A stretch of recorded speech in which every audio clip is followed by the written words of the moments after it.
understanding of a science, art, or technique. Right? You got lots of knowledge, don't you? You're young, you've been learning. You got lots of stuff you get on the internet, you can learn, there's so much things out there. All of us have a lot of knowledge. Stephen, do you have to know what a clutch pedal is to drive a car? No. You have to know what it's named. You have to know that the pedal is called the gas pedal and the brake pedal. That's knowledge.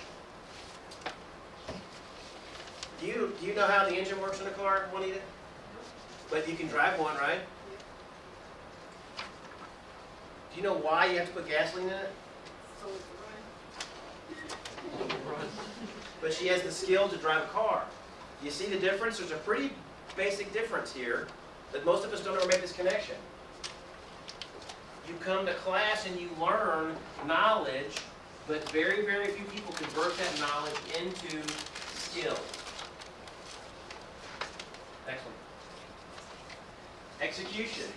Carry out fully, put completely into effect, to do what is provided or required by, to make or produce, especially by carrying out a design, perform what is required, to give validity. What is execution? In general terms. Doing. Action. Action. So how do you convert knowledge into a skill?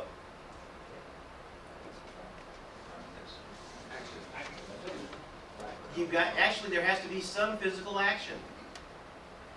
Something physical. Eddie, you got questions? Next one. Skill. The ability to use one's knowledge effectively and readily in execution or performance, dexterity or coordination, especially in the execution of a learned physical task, a learned power of doing something completely, a developed aptitude or ability. Mark, I'll make fun of football players, and I know lots of guys who played football that didn't have much knowledge, but had some pretty good skills. Most of them. Yeah. So can you be successful with skills and no knowledge? Not as much as Skilled labor. I would tell you guys that most of you had more success when you had no knowledge about the insurance business than you did when you had knowledge. Because once you got the knowledge of the insurance business, you started making excuses for why the price wasn't competitive, our term rates were too high, this is wrong with this is wrong with that. When you had no knowledge of that, and you were out there trying to hone your skills, what'd you do? You ignored it. You didn't even know that paradigm existed. But as your knowledge increased, what happened? Oh well. Yeah, most of us quit. We have an excuse. One thing or another. Oh well. And you guys have all known lots of really, really smart people that don't have any skills. I know lots of people who have great skills and very little knowledge and make a great life for themselves.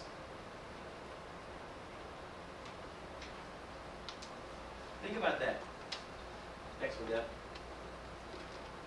Your knowledge will not produce any results unless you execute it by taking action and practicing continuously. Only then will knowledge transform into skill mastery. I'm not going to brag on myself, but I'll talk about myself. Have I settled for the skills that I had when I started the insurance business?